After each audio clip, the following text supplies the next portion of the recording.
E aí, gente, era nem Science aqui. Essa é a aula 8 do nosso curso sobre filosofia platônica. A gente vai para um livro que é o segundo que eu li há muitos anos atrás, de Platão, na época. O primeiro foi o Sofista, que é o próximo que a gente vai ver. Depois foi TT do Conhecimento, eu lembro que na época eu não tinha terminado, se não me engano. Foi no Kindle. Ambos eu descobri na Kindle, né? Foi a primeira vez que eu tive contato com isso. Depois teve um tempo que eu comprei livros dele também na um shopping, Pública, por exemplo, entre outros. Mas por algum motivo, eu só decidi ler depois em inglês, né? Então, eu não- o único esse daqui, por exemplo, é um dos que eu li em português na época.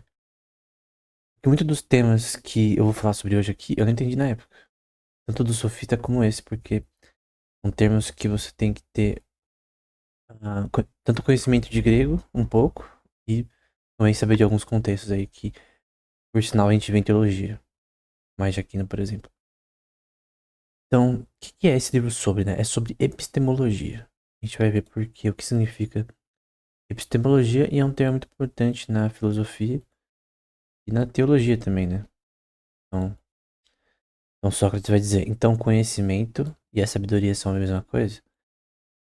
Depois ele vai falar que não é, tá? Inicialmente vai parecer que sim, mas não é. E de fato não é. Tanto que biblicamente, conhecimento e sabedoria são coisas diferentes, como a gente vê em Provérbios 1.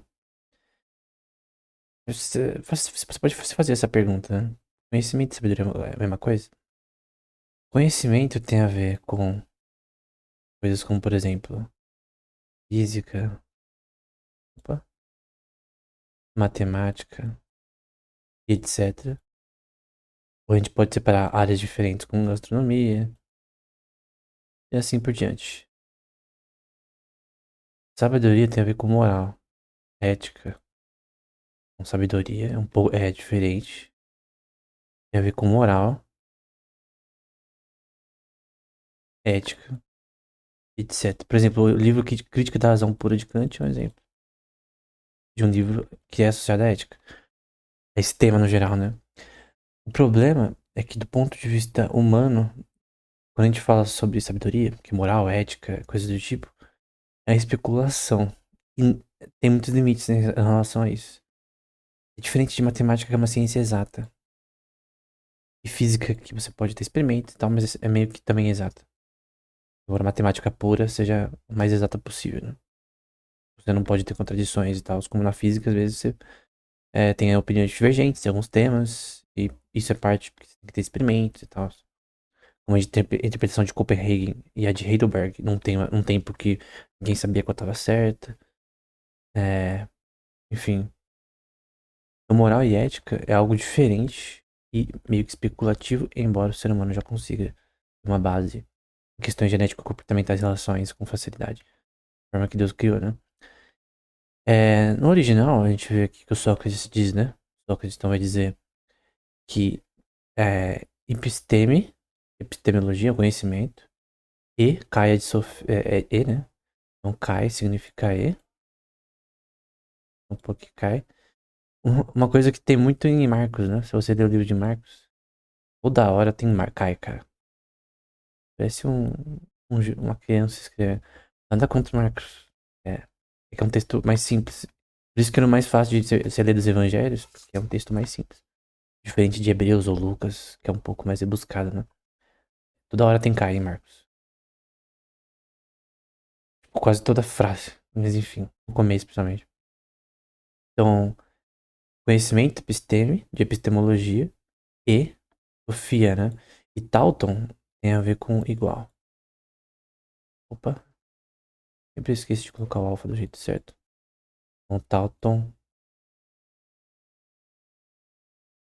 tem a ver com igual.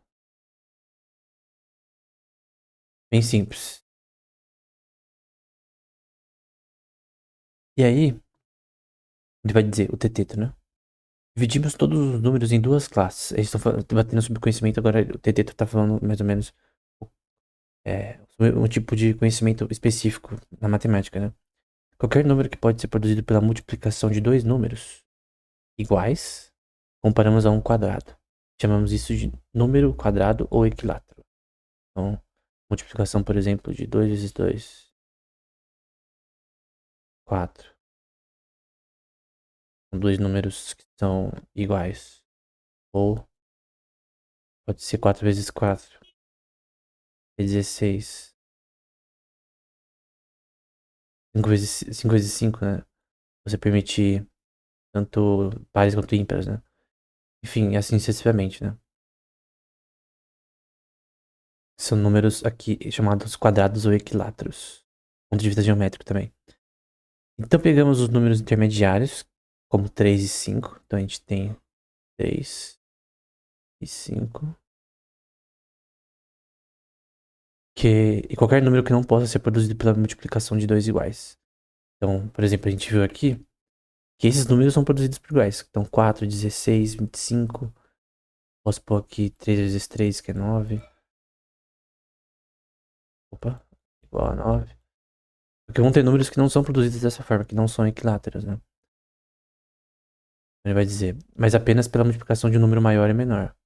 Então, aí você vai para a conjectura de Goldbach também, mas basicamente você tem, vamos supor, 3 vezes 5, que é 15. Óbvio que 3 é menor que 5. E assim você pode produzir diversos tipos de números possíveis e inimagináveis. E aí tem essa questão, eu creio que é a conjectura de Goldbach. Você pode, perto um número maior que 2, produzir todos os números pares pela multiplicação de números ímpares, por exemplo, ou de números ímpares. Não, de números pares e ímpares. Então, por exemplo, a multiplicação de. Por exemplo, eu consegui tirar todos os números usando, por exemplo, números ímpares. Eu posso usar um menor do que o outro também. Pode ser 3 vezes 5, pode ser é, 5 vezes 7, por exemplo. Eu vou pegando números ímpares. Aí tem uma equação que define isso daí certinho. Que é a de Fermat, se eu não me engano, também tem a ver com isso. Mas, enfim, o que importa é que é outra forma de número. Pode ser produzido.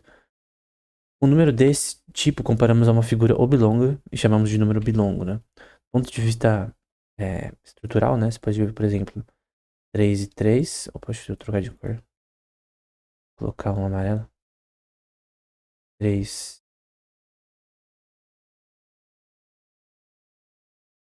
e 3. Aqui tem 1, 2, 3, 4, 5, 6. 6 e 6. Aqui é mais, na verdade. Aqui 1, 2, 3, 4, 5, 6, 7, 8, 9, 10. 10 e 10. Então, aqui associado a números oblongos, né? Só que aqui ele tá falando no sentido de você usar dois números iguais no contexto de multiplicação, né? Da primeira parte, né? Não adição. Você consegue gerar vários números oblongos, né? Então tem números equiláteros, números oblongos, vários tipos de números de Mersenne, enfim, tem várias formas. Tem números primos de Germain, enfim. Tem várias formas de definir tipos de números em que você pode produzir eles, né? Então, tem um, por exemplo, que é associado à soma, por exemplo, a números que você multiplica, na verdade, por uma sequência, né? Então, uma vezes dois, perdão, 3, 3.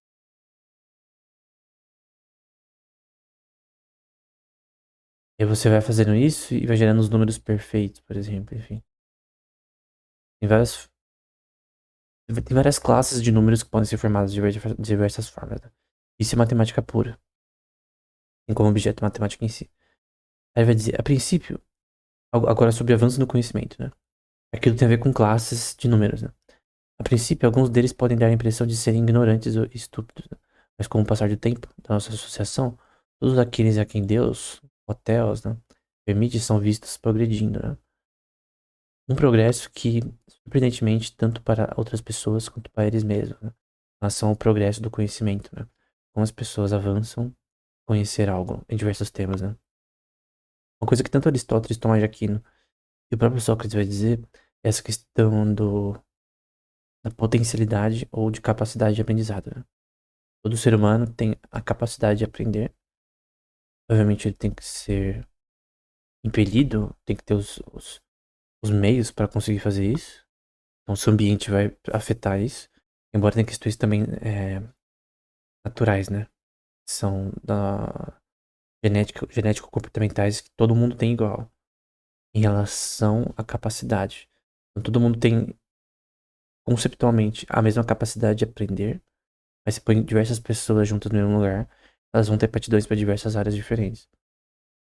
Então, essa capacidade é a mesma. Embora cada um dividido para a forma que cada um tem aptidão, né? Um tem aptidão em matemática, outro em ciências no geral, biologia, né? Outro tem aptidão para gastronomia, outro para mecânica, enfim. Mas essa aptidão também é vontade, né? Aptidão e vontade são coisas que andam juntas. Só que tudo nesse contexto da capacidade, né? Quando você estuda especialmente inteligência artificial geral, aprende muito sobre essa questão de como consciência funciona, né? Consciência humana, né? E é algo que é muito importante que todo ser humano, ele é, ele é inteligente no sentido de que ele é um ser que tem a capacidade de generalizar a informação, né? É um termo de inteligência artificial geral, bem importante, né? Capacidade de generalizar a informação. Se criar um robô que consegue, entre aspas, se fosse possível, né? Pensar que nem o ser humano, ele teria que ter capacidade de generalizar a informação, né? Esse é um ponto, né? Do ponto de vista teológico, é claro que é Deus que dá o conhecimento para todos conforme a sua vontade, né? E aí, o TT, isso aqui é muito importante para o livro como um todo. Ele define, primariamente, conhecimento como percepção. Então, o que seria conhecimento? É esse termo, a esteses, que significa percepção. Então ele vai dizer, bem, Sócrates, depois de tanto encorajamento seu, dificilmente seria decente que alguém não se esforçasse para dizer sobre esse tema, né? Parece-me que um homem sabe algo, percebe, ou sabe algo, percebe o que sabe, e a forma como parece atualmente, né? Pelo menos é o conhecimento. É que o conhecimento é simplesmente percepção. Eu creio que Aristóteles concordaria com isso no formato que está aqui. Talvez não exatamente. O livro Física e Metafísica ele fala sobre isso, e a gente vai falar sobre esses livros posteriormente no curso sobre Aristóteles.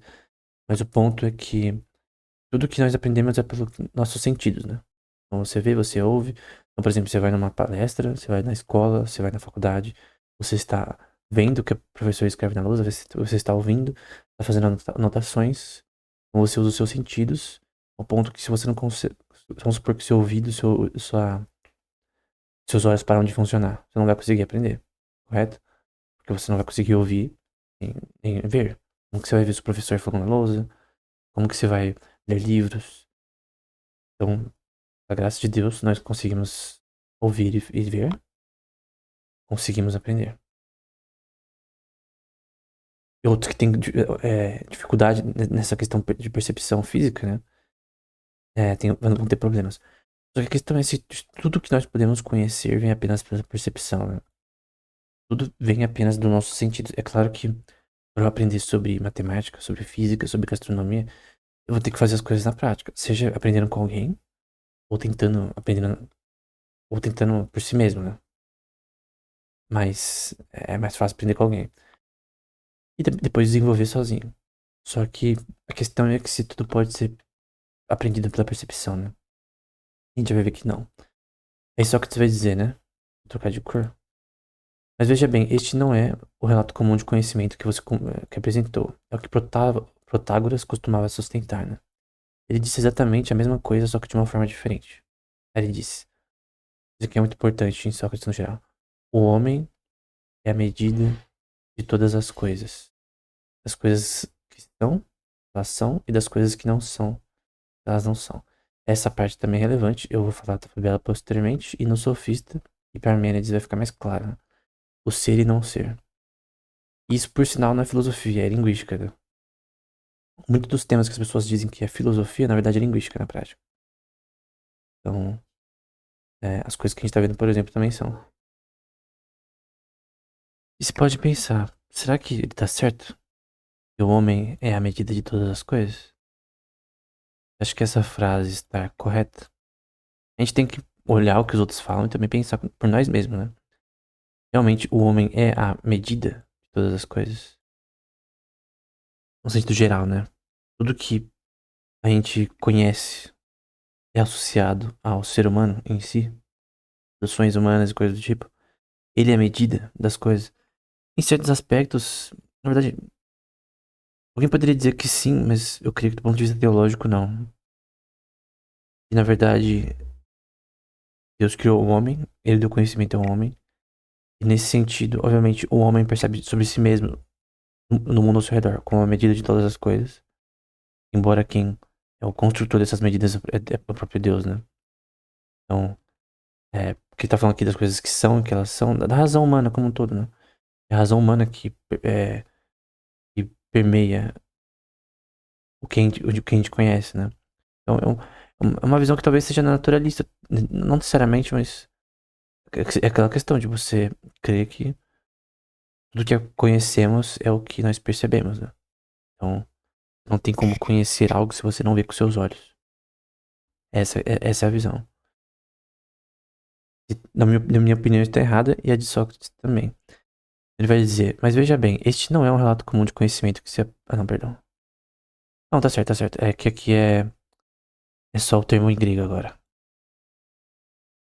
Que é uma medida de todas as coisas. Não tem o tropos aqui, mas tem só a parte de medida. Tem o metron aqui. Então, panton é de todas. E crematon é a medida de todas as coisas, né? O homem, né? O antropos. Então, o homem é a medida, né? O metron. Todas as coisas. No termo original, né? E aqui é um resumo da teoria de Protágoras, que é bem interessante, que vai permear o livro. Em Aquino é muito importante também, eu tô escrevendo um comentário em Tomás de Aquino, esse tema é muito importante da forma que é dito aqui, né? O que realmente é verdade é isto, as coisas são naturalmente o que são, né? O que dizemos que são. E estão em processos de vir a ser como resultado de um movimento. Esse movimento, não pense em algo físico, tá? É algo de mutável, né? Então criaturas são mutáveis.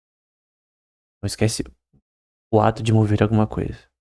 A questão de ser mutável, né? Então, por exemplo, você vai numa aula de direito na sua faculdade. Então, você vai na aula de direito e você aprende coisas novas que você não sabia. Você aprende sobre casos legais, você aprende sobre é, história, você aprende sobre teoria de direito.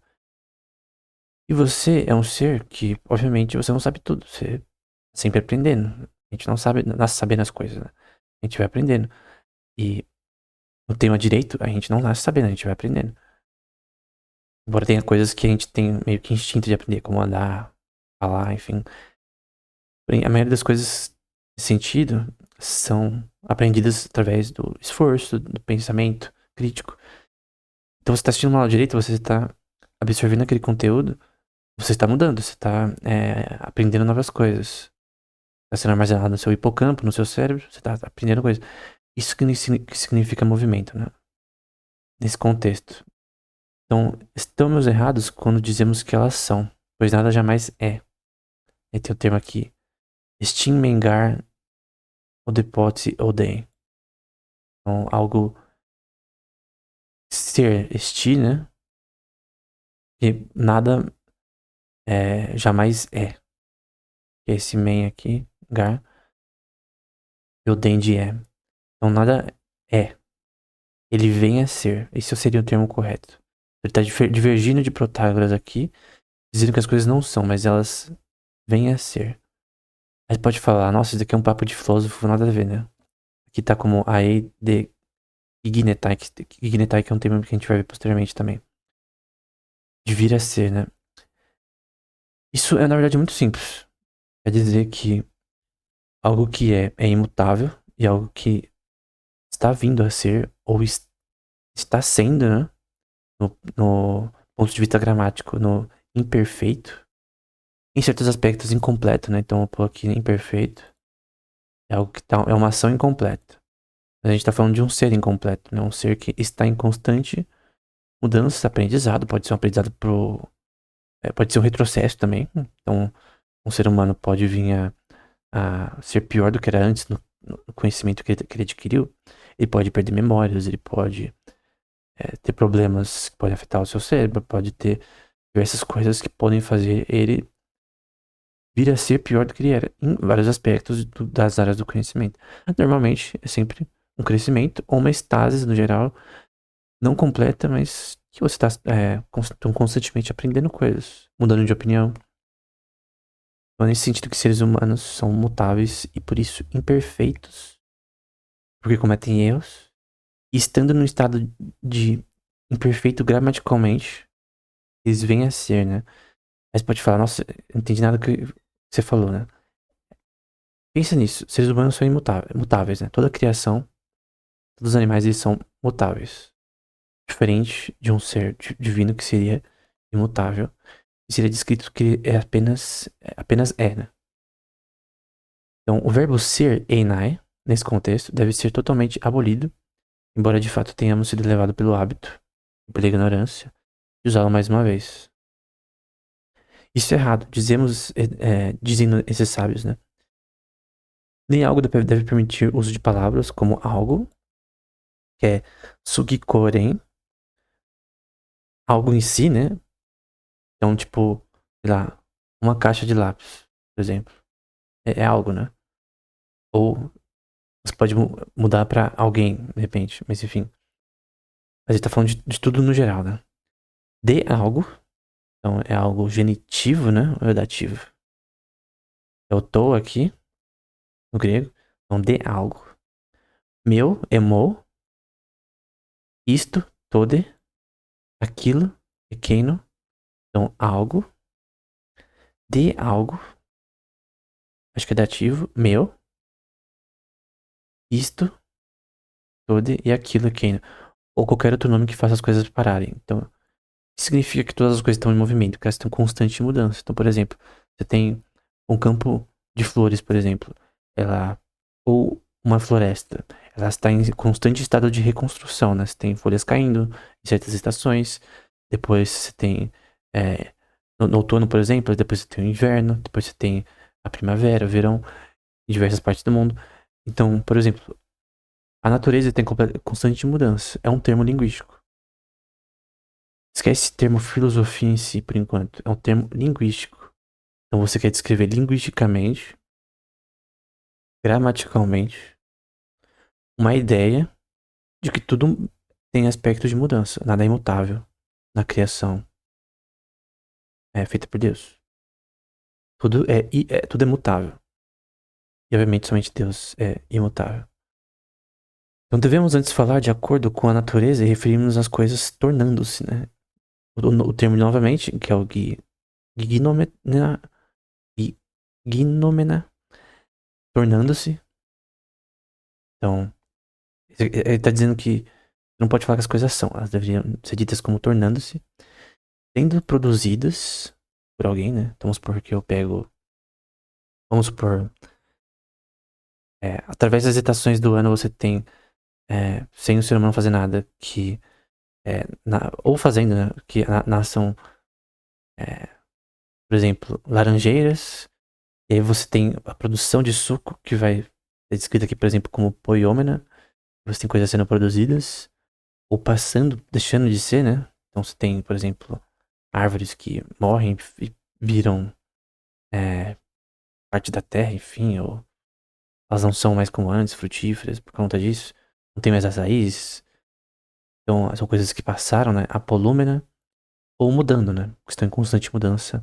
Aloiômena.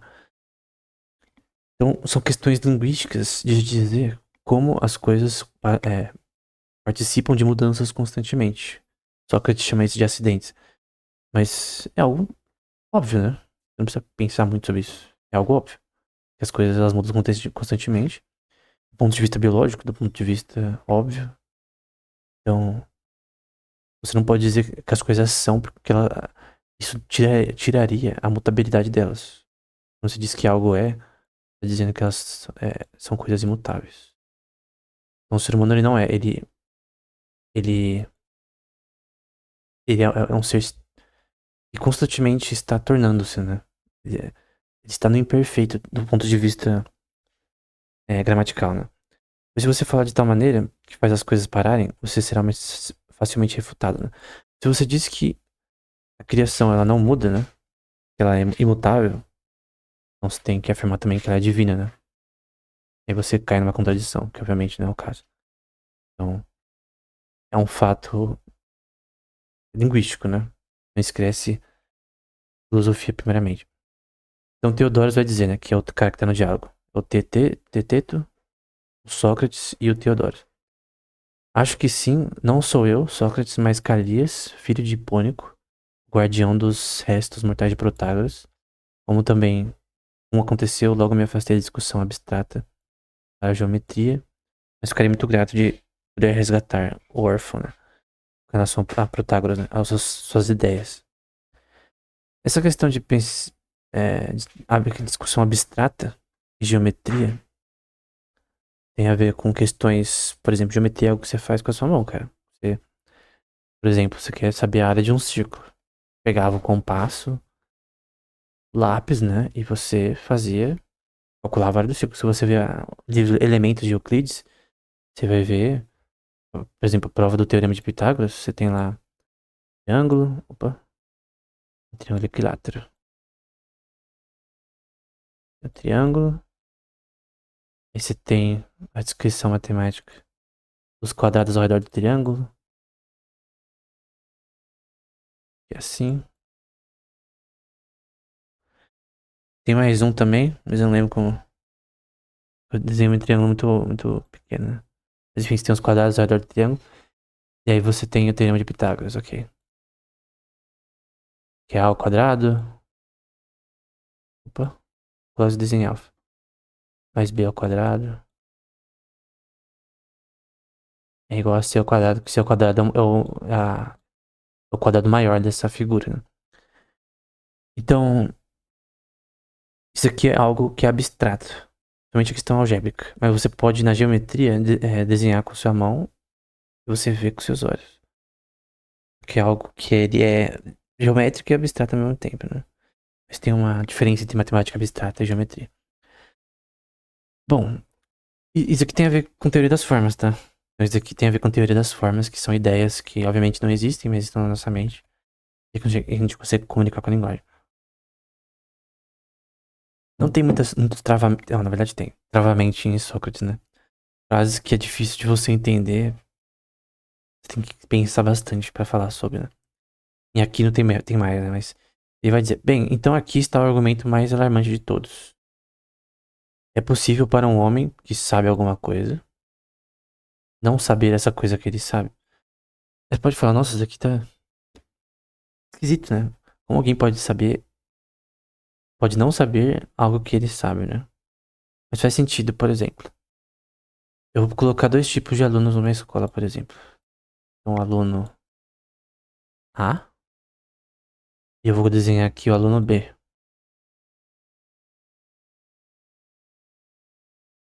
Cada um com suas aptidões, seus gostos. Um talvez não goste de matemática, outro talvez não goste de filosofia, outro talvez não goste de outros temas.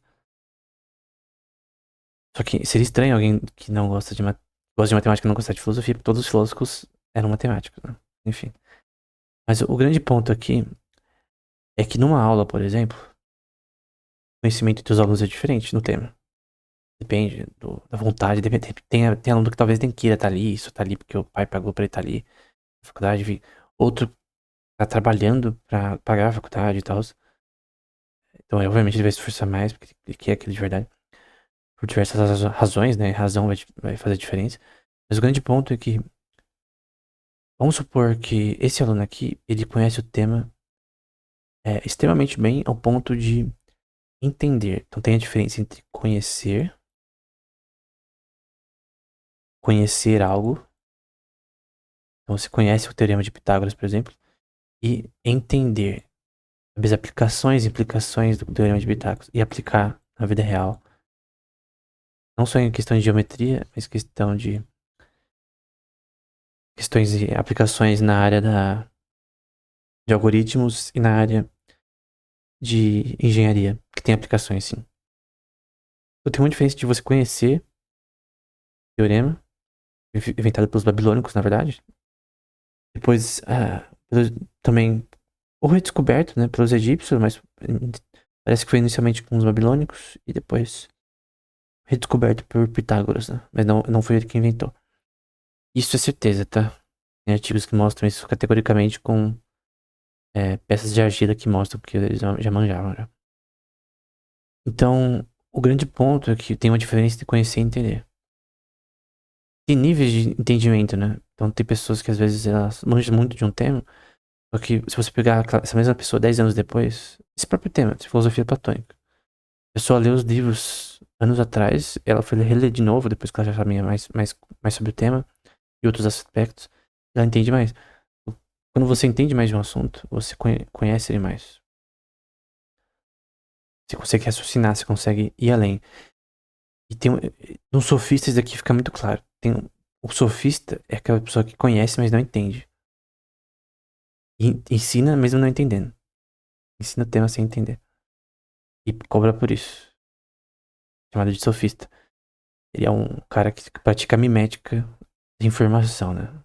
Mas ele não entende. Ele não vai além porque ele não entende o que ele tá ensinando. Então, ele ensina o tema, mas ele não consegue pensar por si mesmo. Ele só repete o que os outros disseram. Eu não tenho nada contra, por exemplo, livros que simplesmente são, por exemplo, análise de Agostinho. Então, o cara lê Agostinho, é um especialista em Agostinho, e ele vai falar o que Agostinho disse em vários temas. É importante. Tem comentários bíblicos, por exemplo, que o autor, ele busca mais falar o que os outros disseram do que a sua própria opinião. Porque isso é um problema às vezes, porque eu creio que tem valor nisso.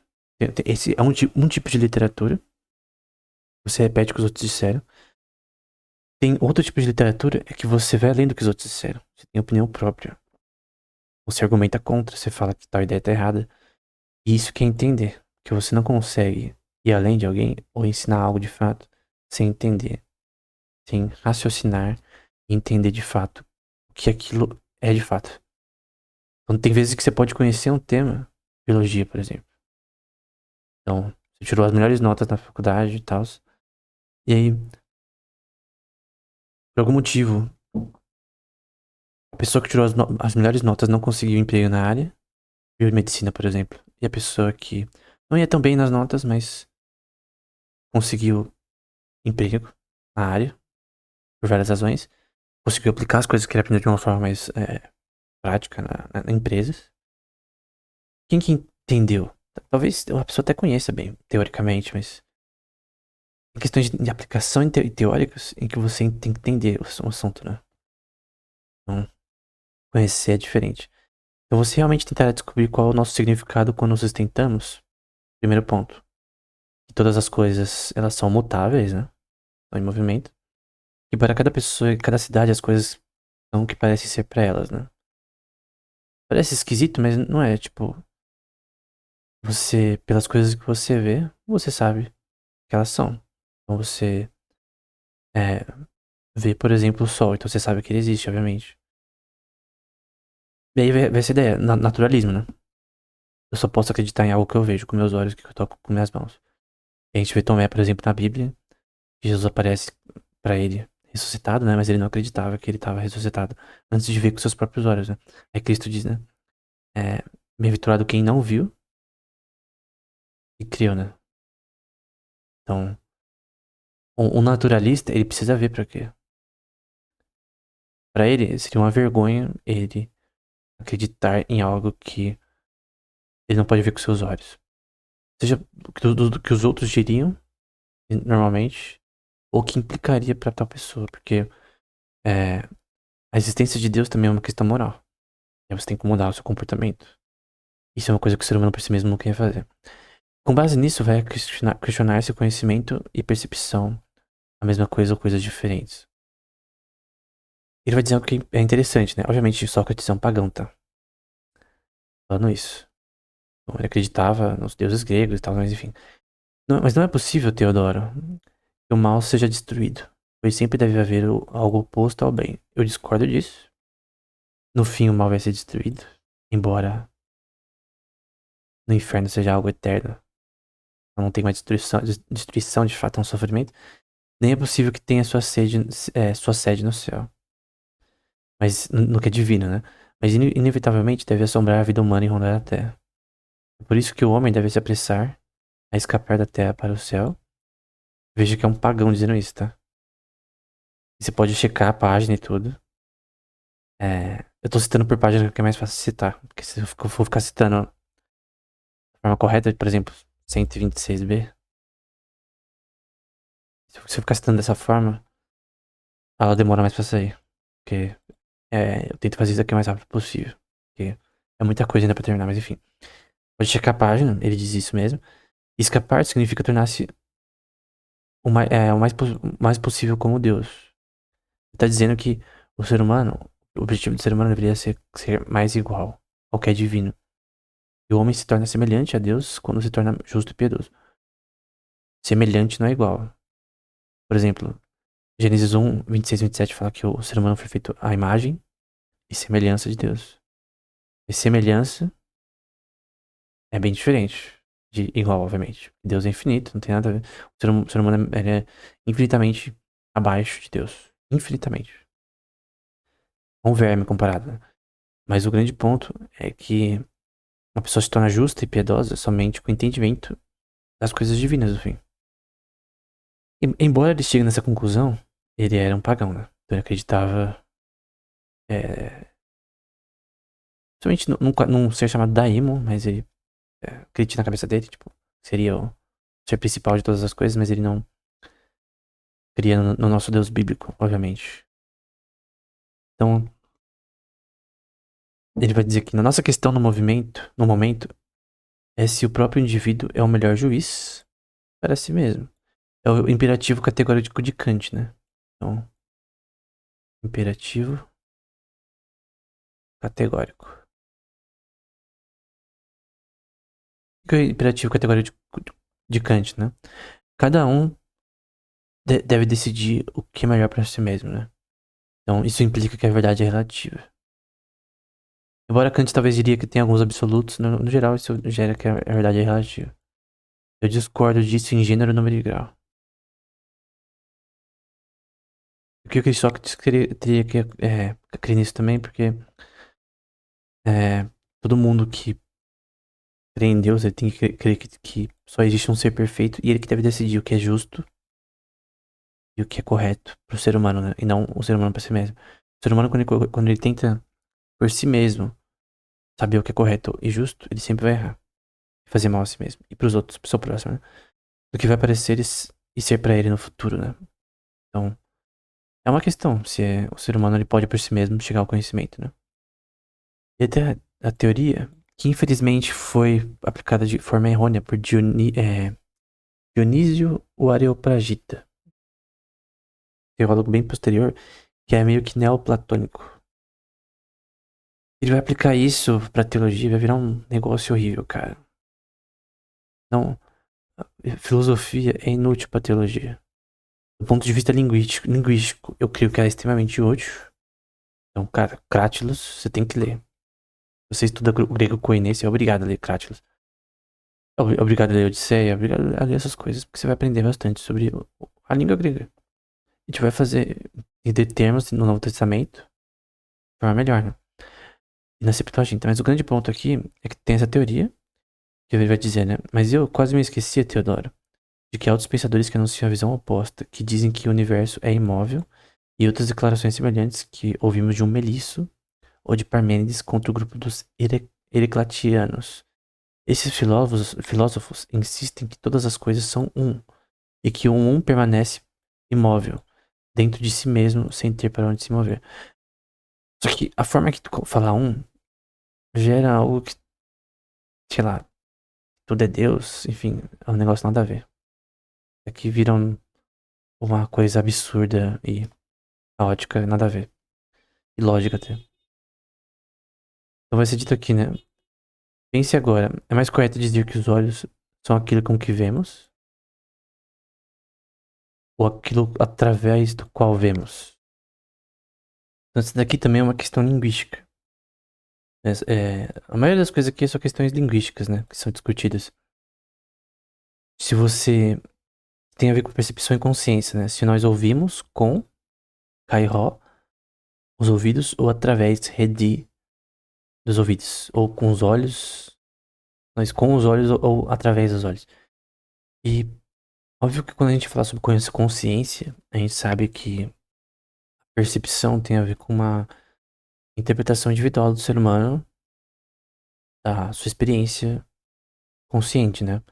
Já falei do David Chalmers, do difícil problema da consciência, que ele descreve, por exemplo. Vou colocar aqui D. Chalmers, que é um filósofo importante, australiano,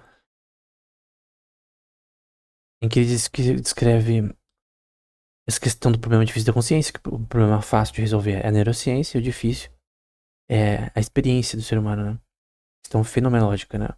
Por exemplo, o que é chamado de qualia, que é a vermelhidão vermelha, né? O mesmo vermelho que eu vejo é o que você vê. Por que uma pessoa gosta de sorvete de baunilha e outra de chocolate, ou uma não gosta de nenhum dos dois? Pessoas da mesma família, com a mesma criação, gostam de coisas diferentes, porque cada um pensa de forma independente do observador. Então nós somos independentes do observador. Isso é uma coisa que diz John Searle. Aqui. O nome dele se escreve assim. John Searle. Então, quando a gente diz que é através, é uma questão mais de a experiência consciente, está. É importante a gente entender que existe uma experiência consciente, não é só questões neurológicas, né? Embora elas sejam, obviamente, absolutamente importantes nisso, né? Você precisa do seu tálamo. Se o seu tálamo parar de funcionar, você morre, né? Você não tem consciência. Se suas regiões tamalocórticas do seu cérebro não funcionam bem, seu cérebro não vai conseguir se comunicar direito, informações visuais não vão pra parte que deveria ir. Enfim, não tem como fazer nada. A processação da informação do cérebro não funciona. Então, ter uma através talvez seja melhor. Por essas duas partes, né? Consciência, que a gente atribui alma e espírito, e a parte física do corpo, que é a parte neurocientífica, né? Então, percepção, aqui ele vai falar que percepção é diferente do conhecimento, né? Então, conhecimento não deve ser encontrado nas experiências, mas no processo de raciocínio. Então, você pode, por exemplo, ir num campo, num bosque, né? E ver diversos tipos de plantas, mas isso não significa que você manja de biologia, genética e botânica.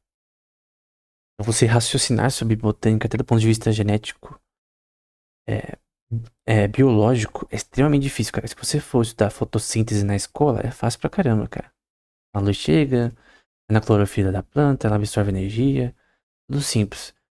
Vai ler um livro de botânica genética. Cara, eu fiz uma resenha no Instagram de introdução à botânica. Só que era do ponto de vista acadêmico, genético também. Biomolecular. Cara, é um tema muito difícil. Fotossíntese é um tema extremamente difícil quando você estuda no nível realmente tryhard. Então, envolve várias questões que são extremamente importantes. É física quântica, cara, porque plantas operam uma coisa chamada quantum tunneling, né? Com relação à forma que a luz propaga na clorofila, ela tem uma eficiência de armazenar a energia de forma mais eficiente na clorofila em si. E isso, cara, envolve várias questões de física, de biologia. Porque você só vê a planta, não vai entender nada sobre isso. Você tem que observar, você tem que raciocinar sobre aquilo. Então é isso que ele tá dizendo. Você perceber as coisas não é uma coisa que você raciocinar sobre elas e aprender sobre elas. Alguém te ensinando é muito melhor, obviamente, né? Não vai descobrir as coisas do zero. Tem pessoas que já descobriram coisas antes, né? Então, que é possível compreender o ser e a verdade, né? E tem questões de lógica, né? Existem duas formas de julgamento: o verdadeiro e o falso. E sua definição é o que o julgamento é verdadeiro é o conhecimento. Então, conhecimento é o que é verdade ou o que é falso também é conhecimento, né? Então, Que o que ambos são informação. Conhecimento na prática, epistemes, é informação. Informação seja abstrata, como ideias, ou física, né? Então, é informação sobre o quanto de volume, densidade e temperatura de uma água, por exemplo. Recipiente de água. É uma informação que se verifica usando uma linguagem matemática. Medição. Você julgar isso daí. Porém, eu posso afirmar coisas falsas e ser ideias que existem, né? Embora elas não sejam verdadeiras. Não representam a realidade. Normalmente, em curso de programação e lógica, você vai aprender sobre a Truth Table. Lembra na faculdade? Primeiras aulas era sobre isso, né? Sobre lógica, né? Então você tem a tabela Q da lógica booleana. Você tem premissas, que não podem ser verdade ou não. E aí você tem, por exemplo, T vai ser igual a true, com verdade. E falso vai ser F, né? False. Bem simples. É estranho, mas tudo daqui você pode apresentar por zeros e uns. Então, 0, 1. Então, posso apresentar algo que é verdade com 1 e algo que é falso com 0. E aqui você tem, por exemplo, a formação, algo que é duas proposições verdadeiras. Tem que P, se P é verdadeiro, isso implicar que vai implicar que Q é verdadeiro. Então, é verdade essa proposição. E aqui você tem, por exemplo, outra que as duas são falsas, né? Então, P e Q é falso. Nesse caso vai implicar que é verdadeiro, enfim. Você tem essas questões. Embora quando você tirar R fica diferente. E aí, você tem a aplicação disso para lógica booleana, né? Então, tanto a lógica desenvolvida por Zenon e nos escritos platônicos, na filosofia no geral, e na filosofia aristotélica, né? Tudo isso gerou, de certa forma, que veio a ser muito posteriormente as portas lógicas da geometria booleana, né? Geometria não, da álgebra booleana. Então, você tem as portas lógicas da ciência da computação, que é não, e, ou e XOR. Então, a negação, e, ou, e XOR é normalmente com... Vou desenhar de novo. É um círculo com uma cruz. Normalmente. Aí você vê aqui, por exemplo. É na primeira, no note, né? Eu tenho A. Eu tenho C. A gente sabe que zero é falso, né? Zero é falso. Quando zero é falso, aqui vai ser verdadeiro. E depois o contrário, né? Vai ser verdadeiro, outro vai ser falso. Essa é a porta NOT. Então A. Quando A for verdade, C vai ser mentira, né? Vai ser uma negação. E o contrário também é verdade. Enfim. Eu posso dizer que A é verdadeiro. Então aqui vai ser verdadeiro. Aqui vai ser falso. Pra ficar igual, eu poderia pôr A. A for o falso, né? Então o C vai ser verdadeiro. Enfim. Aí você tem a E. Você vai ter, em vez disso daqui, em vez da negação, você vai ter A e B. Em que vamos supor que A seja 0 e B é 0. As duas são falsas. Então o que vai ser implicado aqui é que C também vai ser falso. Simples. Porque vamos supor que o, os dois sejam verdadeiros. Tanto A quanto B seja verdadeiro. Então C vai ser verdadeiro. Vamos supor que um deles seja falso. Então, o A é verdadeiro, B é falso. Então aqui vai ser falso. Essa é a porta E. E aí segue na porta OR. É diferente, né? Que XOR. Grande ponto que isso é usado para computação, do ponto de vista arquitetura da sua placa-mãe da vida, de processadores e na parte prática de programação no geral. Que a linguagem de programação implica disso aqui. E tudo isso veio de lógica. Seja platônica, a de Zênon e a aristotélica, né? E depois veio a booleana, né? Só que veio a origem, né? Esse livro do George Boole, a lógica booleana, em que ele pela primeira vez escreveu isso principalmente com linguagem, né? Então, por exemplo, ele falava, por exemplo, o gato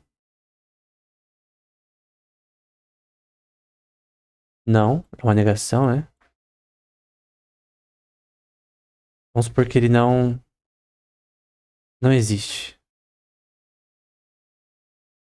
É uma negação. Então, gato G, ele não existe. Tô falando uma negação do gato. Eu poderia fazer assim, né? Tô negando o gato, a existência do gato. Eu poderia afirmar que ele existe. Então, eu poderia escrever. Ele faz isso no livro, tá? O gato. Agora eu tô criando a frase aqui. Existe. Então, eu tô afirmando que G existe. E eu poderia denotar de uma forma mais simples que existe um gato. Ou que para todos os gatos, todos G, os gatos eles estão dentro. Vamos arrumar isso aqui. Estão dentro do que chama de mamíferos. É uma classe aqui. Então o gato é um mamífero, vamos dizer, né? Então, vamos supor que eu diga que mamíferos têm características específicas, né? Vamos supor que eu tenho uma afirmação que G segue que é um mamífero. Vamos supor que essa afirmação seja verdadeira. Vamos colocar como 1. E aí vamos supor que, como um gato é mamífero, eu posso dizer que ele está dentro desse contexto. Então, dentro de mamíferos, está dentro do contexto de. O gato está dentro de contexto de mamíferos, né? Então, dentro desse reino de mamíferos, chamado M, o gato faz parte. É simples.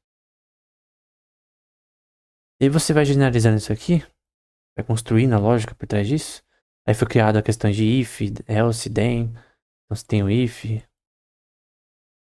else, then. Relação, que isso daqui tem origem em lógica, tá? Seja aristotélica, seja a platônica, prática no caso, né? Então todas essas coisas, elas são tipos que na verdade são relações que são algoritmos, que podem ser representados por algoritmos. Você tem linguagem e algoritmos usando lógica, né? Então é errado quem diz que linguagem em relação a humanas não tem a ver com matemática, pelo contrário.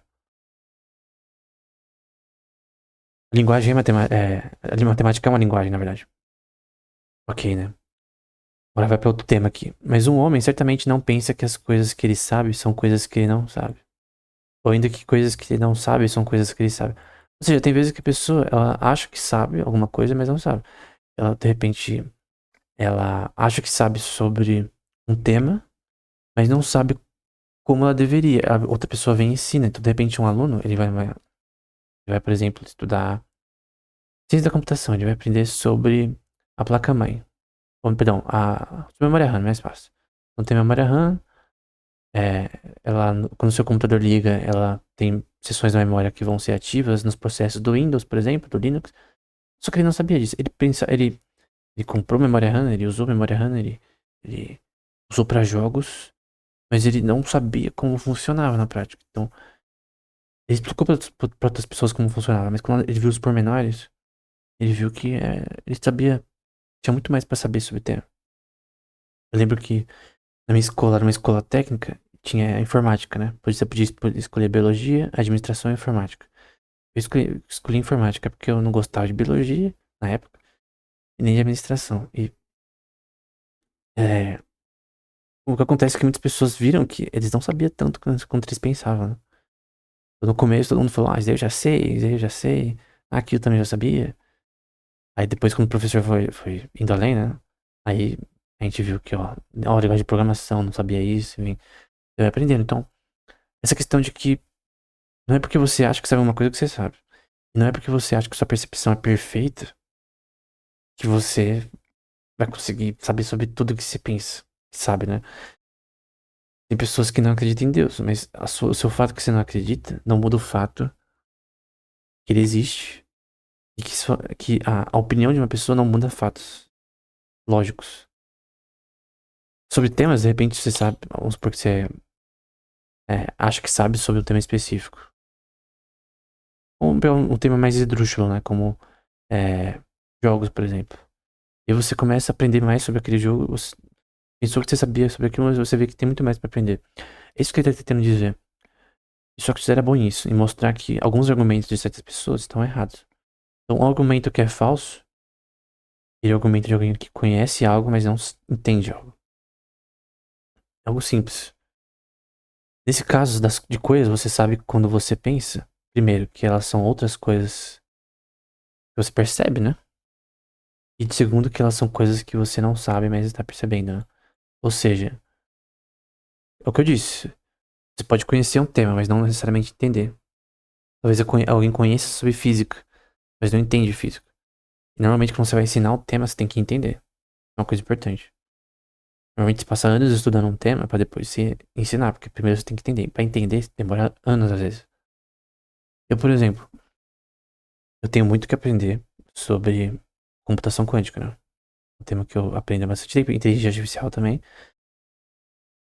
Só que quanto mais eu aprendo sobre o tema, mais eu vejo o quantas coisas eu não sei. Em vários temas isso. Então, é óbvio que você consegue ter conhecimento pela sua percepção em graus. Você começa a ver que você está aprendendo sobre coisas. Mas as pessoas têm que entender que muitos dos temas, eles são quase ad infinitum, né? Eles quase, por exemplo, há muito, já que há muitas coisas que a humanidade tem que avançar em física, no geral. Sobre astronomia, sobre mecânica celestial, com relação a algoritmos para descrever como a astro se locomove. Então, o conhecimento nesse tema de 500 anos atrás, de 100 anos atrás, era muito melhor que atual. Então você vê que as coisas estão mudando, pessoas estão tendo mais conhecimento, tem pessoas que estão descobrindo coisas novas, e novos pesquisadores que vão nascendo, né, e aprendendo, vão aprendendo com outros já deixaram uma fundação ali. Então, e três que coisas que você sabe e está percebendo são outras coisas. Você sabe e está percebendo.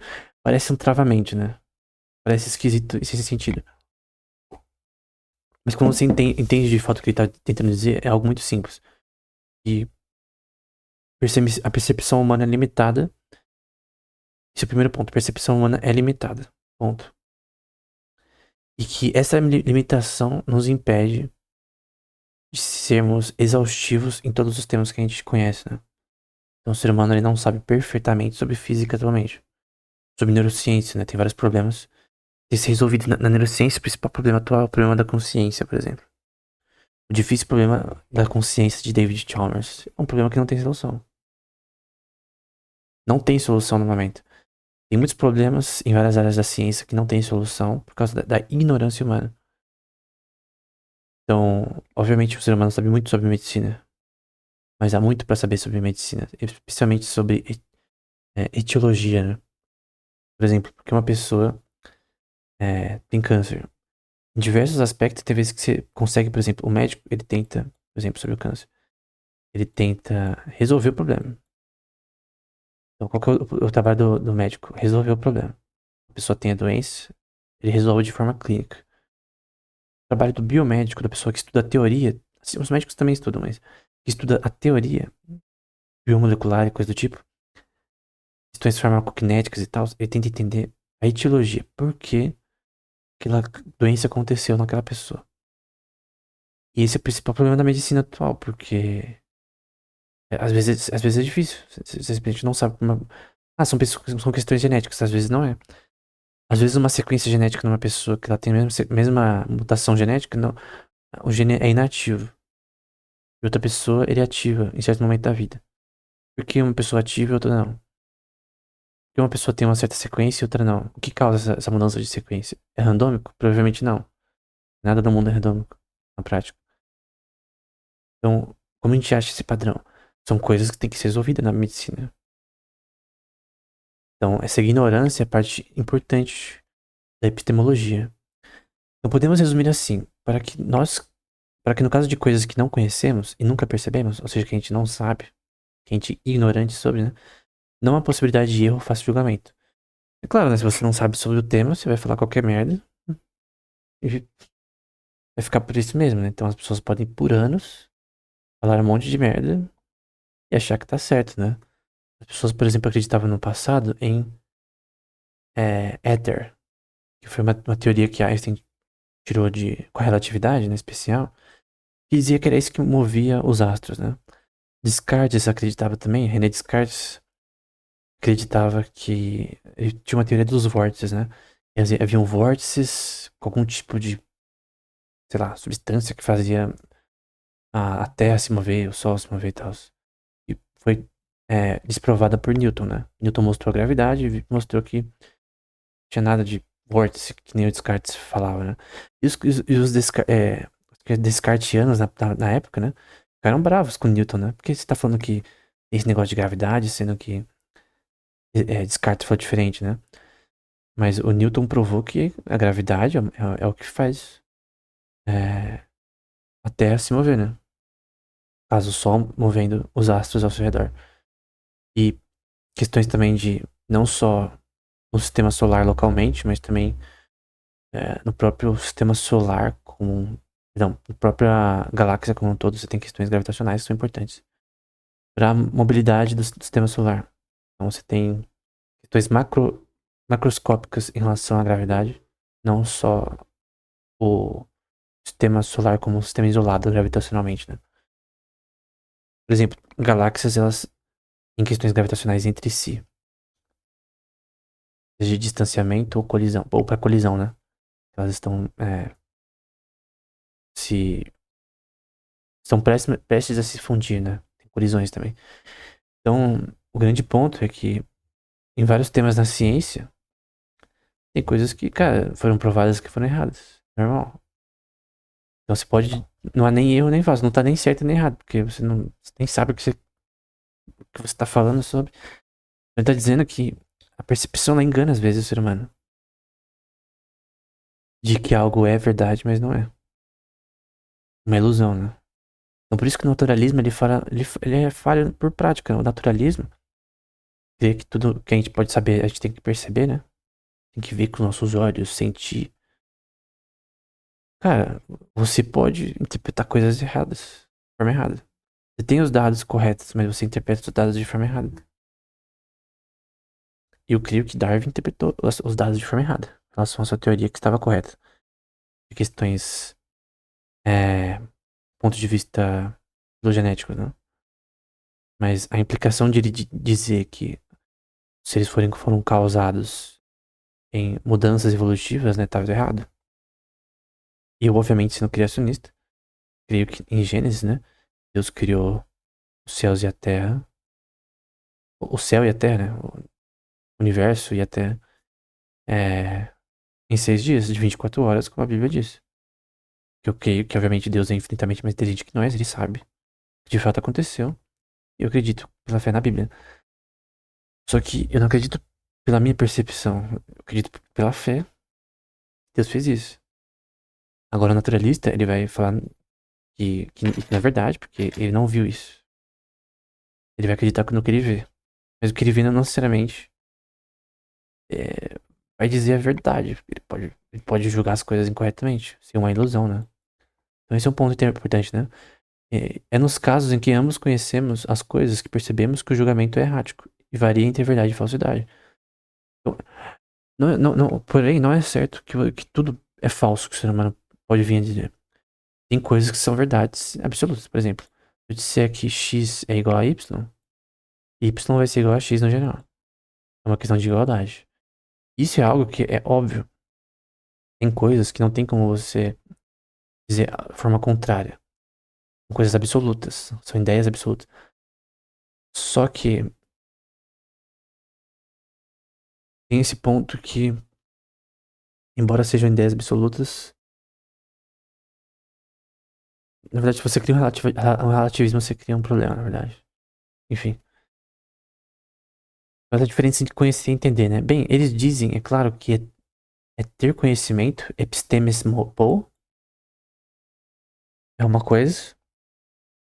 Só que TT vai dizer, ah, sim, isso daí é verdade. Só que você vai dizer, vamos fazer uma pequena mudança, né? Em vez do termo ter conhecimento, ele vai mudar para posse do conhecimento. Epistemes kitnesin. Vem de kinética, né? Nesse contexto tem a ver com posse. Kitnesin tem a ver com posse nesse contexto.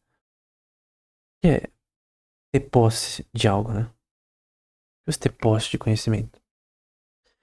É você entender, raciocinar esse conhecimento. Mas, por exemplo, vamos supor que alguém leia o livro TT do conhecimento e não entenda nada. Só vai. Eu vou perguntar pra pessoa, cara, o que você tirou desse livro, né? O que você entendeu? Explica pra mim o que é ser e não ser, né? Segundo Sócrates aqui.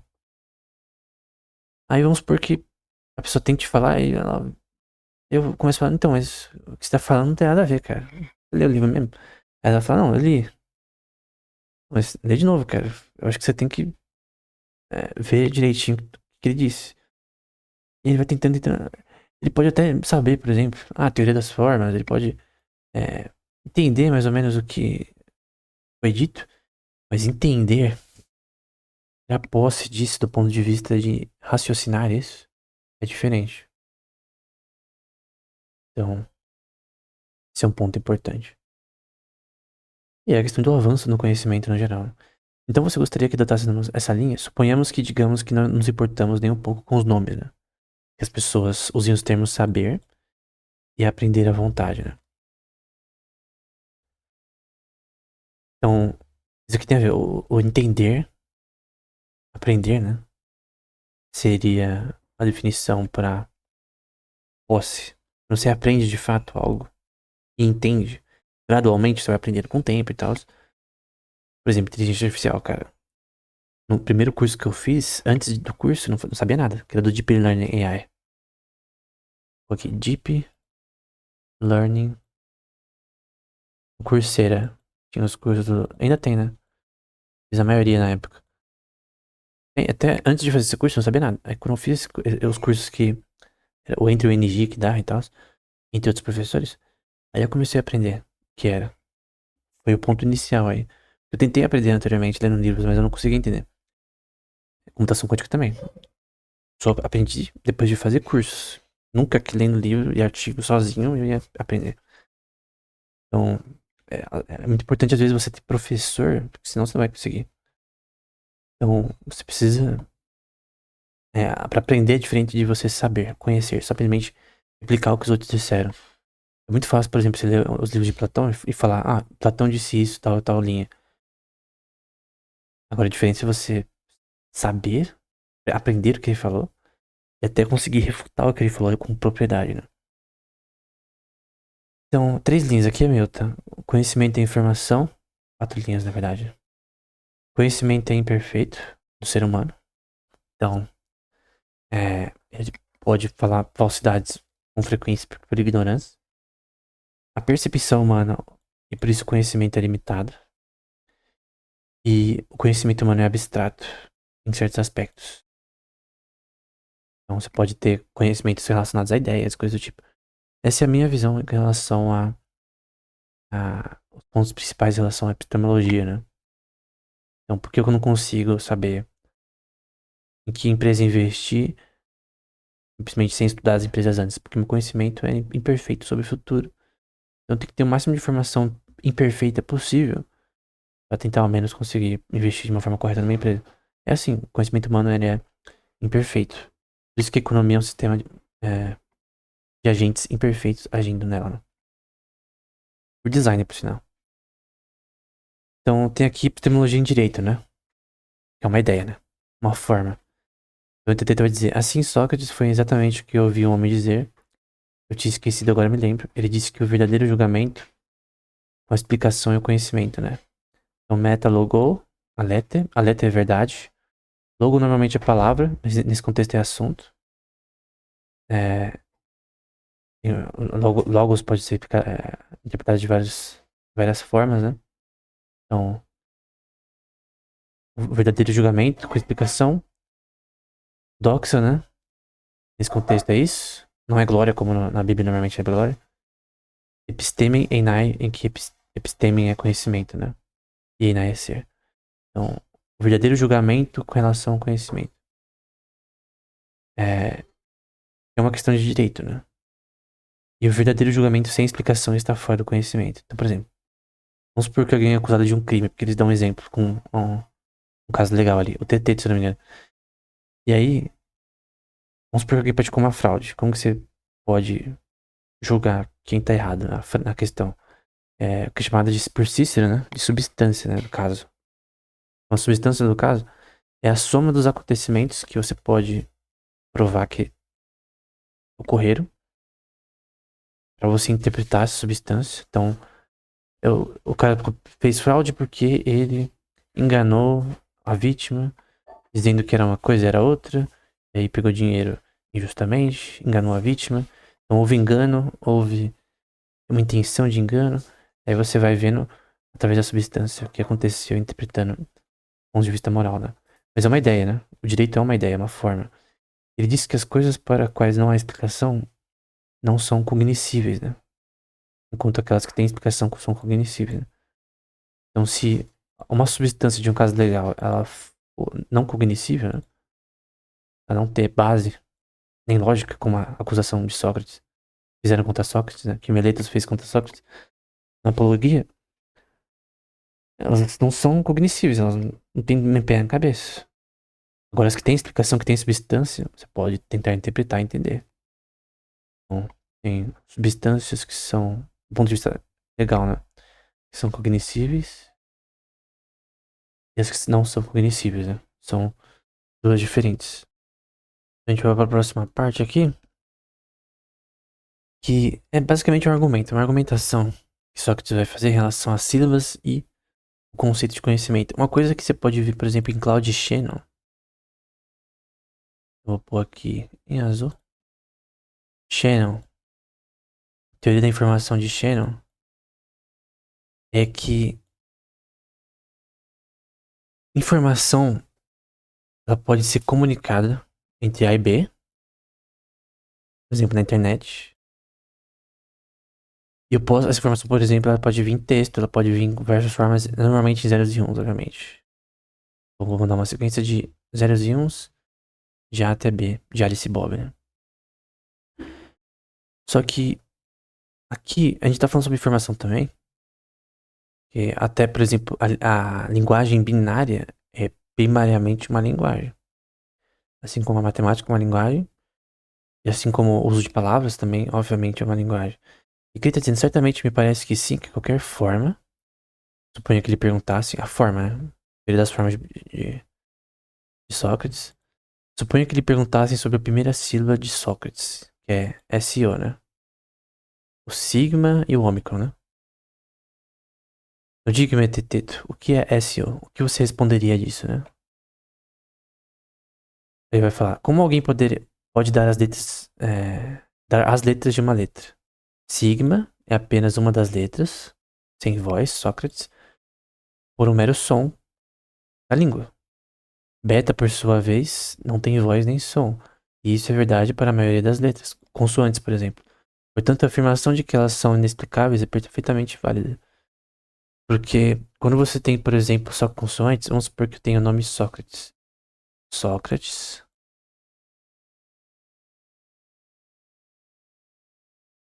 Vamos supor que em vez de falar Sócrates, eu te mando essa mensagem. Imagina um livro só com essa mensagem. Eu tiro as vogais aqui.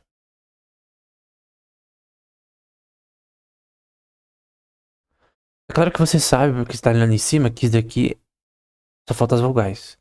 Mas essa informação não parece incompleta? Não parece inteligível?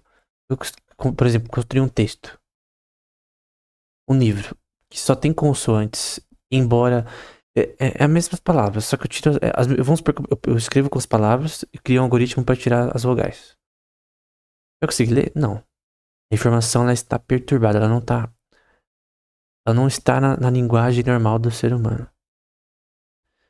É, tem, sim, línguas que tem menos. As consoantes se formam de formas diferentes. Nesse contexto aqui, você tem normalmente vogal, consoante e vogal, né? Mas o ponto é que questões fonéticas, você sempre tem fonemas, tem uma harmonização, uma eufonia, que sempre você vai ter vogais. Então, portanto, a afirmação de que elas mesmas não são inexplicáveis é perfeitamente válida. Essa afirmação não é explicável, né? Ela não comunica as coisas corretamente. Mesmo as sete mais claras têm apenas voz. Nenhum tipo de explicação pode ser dado a elas, né? Então, que seja como estamos sugerindo agora, que o complexo seja uma forma única, resultante da combinação de vários elementos quando se encaixam, né? Lembra que em formas são questões abstratas, por exemplo, moral, ética, coisas do tipo, linguagem, matemática. E que isso se aplique tanto à linguagem quanto às outras coisas no geral. Então, a linguagem é uma forma. Então, quando eu escrevo maçã,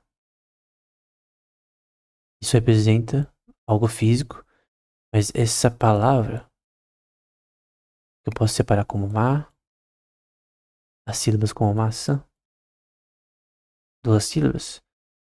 Então tem uma questão fonética, né? É, eu tenho que falar do jeito correto, né?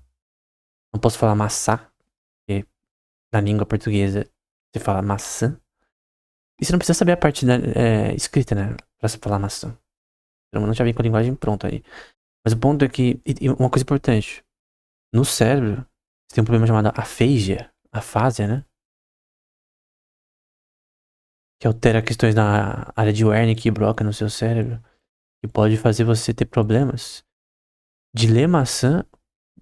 Você vê com seus olhos, mas você não consegue interpretar corretamente. Formas de dislexia talvez também tá, ajudem nisso. Mas você não consegue também pronunciar, produzir ou entender. Então, questão de entendimento, produção de linguagem. Então, language understanding, é, language production, são coisas importantes da inteligência artificial, né? ChatGPT da vida usa isso daí. Já falei num curso sobre o tema no canal. Questões semânticas, parsing, também uma questão relacionada a você interpretar a linguagem. Sintaxe, tudo isso são coisas que o ser humano já faz naturalmente. E que você tem problemas com uma já tem vários tipos de afasia. Vai ter problemas como na linguagem. De interpretar a linguagem falada ou falar. Tudo tem a ver com forma, tem a ver com o intelecto tentando criar conceitos abstratos sobre algo. Então, a linguagem que representa a maçã fisicamente, ela não existe, ela é uma forma. Tem várias formas, tem várias coisas abstratas que elas existem na nossa mente. A linguagem existe na nossa mente. Ela não existe fora da nossa mente, né? Uma forma, agora falar sobre formas e a indivisibilidade das sílabas, né? Agora voltemos ao que estava tentando dizer há pouco, supondo que a sílaba não seja apenas letras, já fonemas também, né? E os fonemas juntos formam palavras, e depois sintaxe e tal. Não se percebe que ela não pode conter as letras como partes de si mesma. Alternativamente, se ela é a mesma que as letras, deve ser igualmente cognoscível com elas. E ele vai explicar isso daí, né? Então parece que a resposta é: o que é conhecimento? Será julgamento acompanhado pelo conhecimento da diferença? Por exemplo, ele está falando sobre letras. Ele falou da letra SO de Sócrates. Que só S não vai te falar o resto. Se você só colocar o sigma, você não vai conseguir pronunciar. Se só colocar o sigma, você não vai conseguir pronunciar o. Não sabe se é sa, se é si, se é su. Então, pra você ter a informação correta, você precisa de informação suficiente, né? Pra ela ser cognoscível, pra a informação ser inteligível, né? Pra ser possível de ser interpretada corretamente. Então, em certos aspectos, a informação ela tem que ter características de indivisibilidade. A pessoa consegue entender o que a pessoa tá falando. Ou se eu só falar com consoantes, tipo, eu nem consigo. Tipo, por exemplo, maçã. Eu vou colocar isso aqui só M e C cedilha. Cara, eu não consigo. Eu posso saber que isso daqui significa maçã, vamos supor. Mas eu não consigo pronunciar. Porque sem a vogal, a fonema não sai. Eu recomendo que você tente também. Não sai, cara. Preciso- eu preciso dizer lá. Não. Senão o fonema não é construído. Eu não consigo falar maçã sem a vogal. Tem que ter a vogal. Então parece que a resposta à pergunta, o que é conhecimento, será um julgamento correto, acompanhado da diferença. E é errado, por exemplo. Pois isso que nos impede para entender a adição de uma explicação. Então ele está tentando criar uma analogia. Por exemplo, vamos supor que a maçã é o que é verdadeiro. Que é cognoscível. Que nem a gente viu aqui, né? A gente viu anteriormente. Que é cognoscível. E esse, sem os vogais, é o que não é cognoscível. Então, por analogia, a gente tem que conhecimento, ele tem que ser cognoscível. Você entende algo. Senão, ele é simplesmente símbolos sem nenhum significado. São inúteis, né? Entendeu? Mais ou menos isso. Você precisa de as adições, você precisa de a mistura correta, os ingredientes corretos para você passar informação pra alguém ou entender coisas. É certamente tolice dizer-nos, quando tentamos descobrir o que é conhecimento, que se trata de um julgamento correto, acompanhado de conhecimento. Seja da diferença ou qualquer outra coisa. E assim, ter conhecimento não é percepção. Esse aqui é um ponto importante, né? Nem julgamento verdadeiro. Nenhuma explicação adicionada ao julgamento verdadeiro. Então, não é essas coisas. Vamos pro próximo. Acho que na verdade aqui é o final. E então, basicamente, ele tá dizendo que a percepção ela não é o suficiente pra dizer o que é de fato verdade de forma absoluta. A percepção é limitada. Por isso, o conhecimento humano é limitado. Né? Ele é imperfeito na prática. Basicamente isso. E aí você tem o fim, né? Ele diz, e agora devo ir ao pórtico rei pra lidar com a acusação de Meleto, né? Sócrates foi acusado de perverter a juventude, como a gente viu em Apologia. Apresentou o campanha, mas vamos entrar aqui novamente pela manhã, Teodoro, né? Nos encontrar. E, de fato, no outro dia se encontraram e vai ser escrito outro livro, né? Com o diálogo do outro dia. Então, depois desse livro, Detento Conhecimento, tem outro livro, que é é, o Sofista. Foi o primeiro livro que eu li de Platão e que também tem temas muito interessantes sobre o ser e tal, e sobre o que é um sofista. Mas, basicamente, esse livro, ele é sobre epistemologia.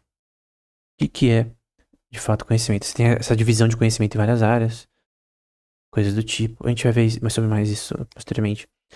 Mas eu creio que o conhecimento ele é uma questão análoga a um ao outro, né? Alguém, por exemplo, que estuda arquitetura e engenharia, talvez não saberia que essas matérias uma vez foram juntas, né? Ou que filosofia, na verdade, envolvia também matemática, envolvia lógica, envolvia astronomia, envolvia tudo de música, vários temas. E talvez não saberia que, na verdade, por exemplo, alguém que estuda economia, não, matemática, pode ir para economia, pode ir para biologia, pode ir para ciência da computação, pode ir para lógica, pode ir para o setor financeiro, pode. Cara, tem várias aplicações. A matemática e outros temas, os temas eles não são tão distintos. Então, alguém que fala sobre biologia e alguém que fala de física, se um físico for aprender sobre biologia, ele vai ter várias coisas que ele vai ter facilidade em relação a questões bioquímicas. Embora são temas diferentes. Tem várias questões homólogas entre. Homólogas não, analógicas, que são comparação e também. Que, tipo. Por exemplo, quando você estuda físico-química, né? Interações físico-químicas. Você vê os dois mundos se fundindo, né? Você estuda, por exemplo, neurociência computacional. Você vê o mundo da neurociência se fundindo com computação. Biologia computacional. Você vê matemática aplicada se envolvendo com biologia. Então, você tem uma coisa que David Hilbert descreve numa palestra dele em 1900 sobre como no fim da palestra ele disse, né, sobre essa questão de como o conhecimento, ele é muito mais ligado como se fosse uma teia. É por isso que o símbolo do canal é uma teia de aranha. O conhecimento ele é muito mais ligado do que parece. A pessoa ela acha que, mas você não é de tal área? Como que você fala sobre isso? Então, se você fazer cursos e livros no tema, você vai aprender, cara. Não tem segredo. Então, você quer aprender neurociência, você vai, faz curso sobre, lê livros. Com o tempo, se você se dedicar, você vai aprender. Matemática é assim, todo tema é assim. Todo mundo tem a capacidade de aprender. Contanto que a pessoa se esforce, ela vai aprender, cara. Eu aprendi isso com desenho, por exemplo. E futebol. Eu era ruim no futebol, fiz escolinha de futebol, comecei a ficar bom. Eu conseguia ver isso com clareza, né? Eu era ruim no desenho. Comecei a fazer aulas particulares de desenho e. Particulares não, uma escola de desenho e depois online também. Tanto presenciais quanto online. Comecei a melhorar em desenho. E assim com todos os temas, cara. Eu era ruim nesses temas. Eu era ruim em matemática. E eu escrevi um livro em lógica matemática, aplicada pra economia, né? Vai entender. Eu escrevi um livro de sobre ciência da computação, que é matemática aplicada. Eu dei um curso sobre inteligência artificial. Então, um tema que antes era muito ruim pra mim, extremamente ruim, ficava até de recuperação na escola, eu consegui aprender com o tempo, porque eu tinha vontade também, né? Essa questão, cara, você tem que ter a vontade. Uma razão. Se você não tem razão, não vai dar certo normalmente. Tem que ter um motivo. Um motivo faça sofrer pelo aprendizado, né? Foi o próprio Salomão, no fim de Eclesiastes, que diz que não há limite para fazer livros, mas o estudo é enfado da carne, né? Cansa o corpo, cansa a mente, cansa tudo. Mas creio que ainda assim não há limites. Então, Deus nos permite escrever infinitos livros até nossa vida sem findar, obviamente. Não são finitos, obviamente, mas o grande ponto é que o conhecimento é um avanço. É permitido por Deus, na verdade. É Deus que dá o conhecimento a todo ao ser humano. Então, tanto o conhecimento quanto a verdade e sabedoria estão, na verdade, em Cristo, né? Então, se alguém quer conhecer alguma coisa, quer aprender sobre alguma coisa, muito sobre sabedoria, é o que a gente viu no começo. A Bíblia é o lugar certo. É o único lugar que você pode aprender, né? É sobre conhecimento também. Foi Spurgeon, uma das pregações primeiras dele, que disse que, na verdade, alguém cristão, na verdade, é um ponto positivo para você estudar ciências naturais também. Porque a causa você já tem certa, né? Que a causa é Deus de todas as coisas, né? Então, vai descobrir o resto, talvez fique um pouco mais. A motivação é mais. Não é tão introspectiva, né? Mas é mais pra glória de Deus, né? Eu creio que por essa motivação que Newton pesquisou, talvez Leonard Euler, Michael Faraday, Grassmann, que era um teólogo também. Enfim, era isso. Até o próximo episódio.